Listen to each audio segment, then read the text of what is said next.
अन्य पार्टियों के लिए मैनिफेस्टो, विजन डॉक्यूमेंट, संकल्प पत्र ये महज एक औपचारिकता है, पर भारतीय जनता पार्टी के लिए यह विकास का रोड मैप है और इसलिए इस संकल्प पत्र मात्र कुछ पन्नों पर लिखा हुआ शब्द नहीं है, वह हमारे लिए जिसको कहा जाए वैसे वाक्य है जिसको हम पूरा करने के लिए कटिबद्ध हैं। और मैं कहने के लिए नहीं कह रहा हूं, हमारा इतिहास इस बात का साक्षी है कि जो हम लोगों ने कहा वो करके दिया, जो नहीं कहा था वो भी करके दिया है। इसलिए ये घोष वाक्य जो हमारा संकल्प पत्र का है, उस घोष वाक्य को हम पूरा करने का ये समर्पित है। और इसीलिए आपने देखा होगा कि इस पर ड्यू डिलिजेंस हुई। अभी आपके सामने डिटेल में अर्जुन राम जी ने बताया कि कितने सजेशंस आए और कैसे ये कार्यक्रम हुआ है। दूसरी बात मैं कहना चाहूँगा कि इस अवसर का उपयोग करते हुए what is the difference between BJP and Congress party, इसको भी मैं यहाँ स्पष्ट करना चाहता हूँ। और जब मैं कांग्रेस पार्टी की बात करता हूँ तो मैं यहाँ ये भी कहना चाहूँगा कि कांग्रेस पार्टी 5 बातों के लिए 5 साल में जानी गई। पहला, भ्रष्टाचार और भ्रष्टाचार में नंबर 1। दूसरा, बहन बेटियों और माताओं का अपमान, नारी सम्मान के साथ खिलवाड़ और महिलाओं के क्राइम में नंबर 1। किसानों का तिरस्कार, डिटेल में मैं बाद में आऊंगा, लेकिन this is the only state जहां बिजली का दर सबसे महंगा और पेट्रोल और डीजल पर वैट सबसे ज़्यादा।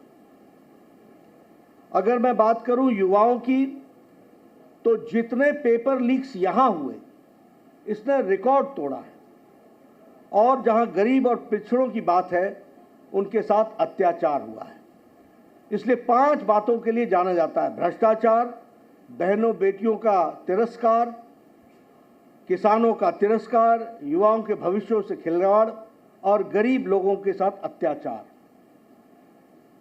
अगर मैं घोटालों की बात करूं, भ्रष्टाचार की बात करूं, तो इन्होंने वृद्धा पेंशन योजना में भी घोटाला करने से पीछे नहीं रहे और 450 करोड़ रुपए का उसमें भी घोटाला कर दिया। मैं एक ही वाक्य में आपको बताना चाहता हूं, मुख्यमंत्री अशोक गहलोत के परिवार का 11,000 करोड़ रुपीस का कॉन्ट्रैक्ट रिसीव हुआ है फैमिली से। ये बताता है कि कांग्रेस किस तरीके से परिवारवाद, वंशवाद, भ्रष्टाचार इनको बढ़ाती है और अशोक गहलोत उसका एक सैंपल है।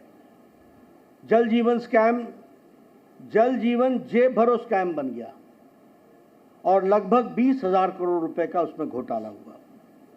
अगर मैं बहन बेटियों की बात करूं तो 10,92,000, nearly 11 lakh cases have been registered against women in last 5 years, 5 सालों में।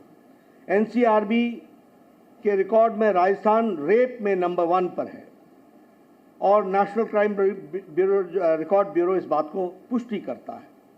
उसी तरीके से लास्ट फ्यू मंथ्स में, यानी 2-3 महीने में 118 माइनर रेप केसेस हुए। और अगर किसानों की बात करें तो कर्जमाफी आपको मालूम है, उसमें वादा खिलाफी हुई। लगभग 19,400 किसानों की भूमि को कुर्क किया गया है। फर्टिलाइजर स्कैम, उसमें अशोक गहलोत जी के ब्रदर ने, भाई ने सब्सिडाइज फर्टिलाइजर को एक्सपोर्ट किया। ये नए नए तरीके, नए नए आयाम के भ्रष्टाचार हमको देखने को मिल रहे हैं।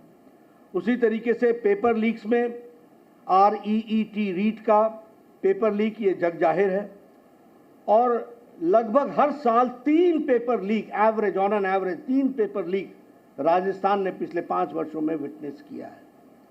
गरीबों की बात करें तो दलितों पर, हमारे अनुसूचित जाति भाइयों पर और अनुसूचित जनजाति भाइयों पर 8,000 केसेस रजिस्टर हुए हैं। और उसी तरीके से यहाँ पर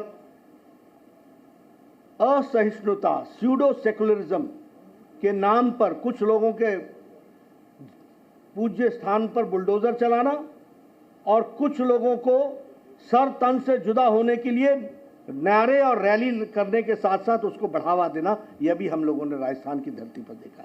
जो राजस्थान शांत प्रिय राजस्थान जाना जाता था, जो राजस्थान सद्भाव के लिए जाना जाता था, आज वहां ऐसी आवाजें उठ रही हैं। मैं यहां पर आपको यह भी बताना चाहता हूं कि भारतीय जनता पार्टी ने कोशिश की, राष्ट्रीय भारत की सरकार के द्वारा, कि राजस्थान को जितना संभव हो सके उतना हम उसको मुख्य धारा में शामिल करें। और इसलिए चाहे वो महिलाओं को सम्मान देने के लिए इज्जत घर का सवाल हो, यानी शौचालय बनाने का सवाल हो, चाहे उज्ज्वला योजना हो, चाहे नारी शक्ति वंदन विधेयक हो, और चाहे उजाला योजना हो, ये सभी महिलाओं को ताकत देने का काम कर रही हैं और भारतीय जनता पार्टी ने इसमें आगे अपने आप को बढ़ाया है। उसी तरीके से अगर किसानों की बात करें, प्रधानमंत्री फसल बीमा योजना, प्रधानमंत्री किसान सम्मान निधि, neem coated urea, soil health card, each drop more crop, ये सारी योजनाओं के तहत किसानों को आगे बढ़ाने का काम किया है। और अगर हम युवाओं की बात करें तो हम ये गौरव के साथ कह सकते हैं कि पिछले 7 महीनों में 6 लाख सरकारी नौकरी भारत सरकार ने उनके हाथ में अपॉइंटमेंट लेटर दी है, ये भी हमको ध्यान में रखना चाहिए।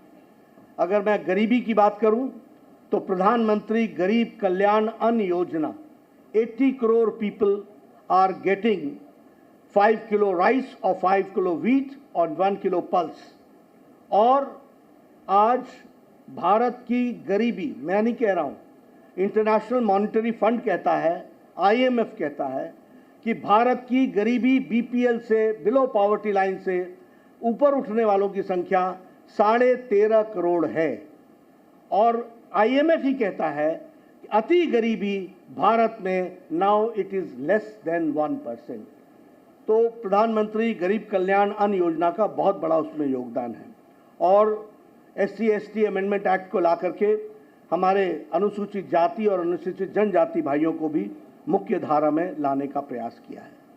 मैं ये भी आपको बताना चाहूँगा कि कांग्रेस पार्टी के टाइम में पिछले 5 सालों में गहलोत सरकार ने जो भारतीय जनता पार्टी के द्वारा किए गए कार्य थे उनको रुकावटें तो पहुंचाने का प्रयास किया ही, लेकिन उन सब के बावजूद आज भारत बढ़ करके आगे आया है और राजस्थान को भी भारत सरकार ने भरपूर मदद देने में कोई कमी नहीं छोड़ी है। यह भी मैं आपके सामने बताना चाहता हूं।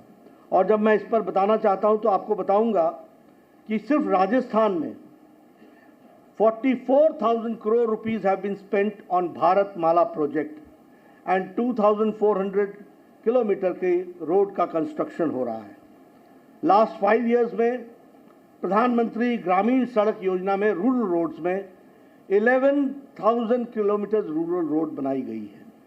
उसी तरीके से प्रधानमंत्री जी ने उद्घाटन किया दिल्ली दौसा लालसोट सेक्शन का, जो दिल्ली मुंबई एक्सप्रेस वे का पार्ट है और उसमें 12,000 करोड़ रुपए खर्च हुए हैं। यानी इंफ्रास्ट्रक्चर के लिए जो भारत सरकार कर सकती है उसको करने में कोई कमी नहीं छोड़ी है। उसी तरीके से रेलवे में 14 टाइम्स बजट राजस्थान का बढ़ गया है और उसी तरीके से 75% of the railway routes in Rajasthan is now electrified. तो जो भारत सरकार की तरफ से हो सकता था वो पूरा करने का प्रयास हुआ है। वंदे भारत एक्सप्रेस दिल्ली अजमेर, उदयपुर जयपुर, जोधपुर साबरमती, ये सारे वंदे भारत एक्सप्रेस जयपुर और राजस्थान को सपोर्ट करते हैं। उसी तरीके से कोटा में 6,000 करोड़ रुपीस का ग्रीनफील्ड एयरपोर्ट बनने की तैयारी है और उसका सैंक्शन हो गया है। बीकानेर, जैसलमेर और किशनगढ़ एयरपोर्ट्स को ऑपरेशनल कर दिया गया है। और जयपुर, अजमेर, कोटा और उदयपुर ये स्मार्ट सिटी के रूप में डेवलप किए जा रहे हैं। उसी तरीके से 9,000 करोड़ है वो पंचायती राज इंस्टीट्यूशंस को आगे बढ़ाने के लिए किया गया है। एक बात मैं और बोलना चाहूँगा, क्योंकि बतौर प्रधानमंत्री जी के आशीर्वाद से जब मैं स्वास्थ्य मंत्री रहा और उसके बाद मेरे स्वास्थ्य मंत्रियों ने राजस्थान को पिछले 9 सालों में 23 मेडिकल कॉलेजेस दिए हैं, जिसमें से 11 मेडिकल कॉलेजेस आर ऑपरेशनल, वो कमीशनड हो गए हैं। ये भी हमको ध्यान में रखना चाहिए। इसी तरीके से हर एक दृष्टि से इंफ्रास्ट्रक्चर में जो भारत सरकार कर सकती थी वह करने का प्रयास हुआ है। लेकिन हम डबल इंजन की सरकार चाहते हैं और आपके माध्यम से पत्रकार बंधुओं मैं निवेदन करना चाहता हूं कि ऊपर भारत सरकार मोदी जी के नेतृत्व में चल रही है, लेकिन यहां पर जो तुष्टीकरण वाली सरकार है, जो पेपर लीक वाली सरकार है, जो भ्रष्टाचारी सरकार है, जो घोटाले वाली सरकार है, जो महिलाओं का अत्याचार करने वाली सरकार है, उसको हटाना आवश्यक है। और वो इसलिए ताकि जनता को सीधे लाभ पहुंच सके। और जब मैं जनता को सीधे लाभ पहुंचाने की बात करता हूं तो मैं ये भी बताना चाहूँगा कि प्रधानमंत्री आवास योजना में जहां हम लोगों ने मोर देन 14 लाख आवास के लिए घर सैंक्शन किए, उसमें मैं आपको ये बताना चाहता हूं कि 9,22,000 परिवारों का नाम शामिल गहलोत सरकार ने नहीं किया है, जो पात्र हैं।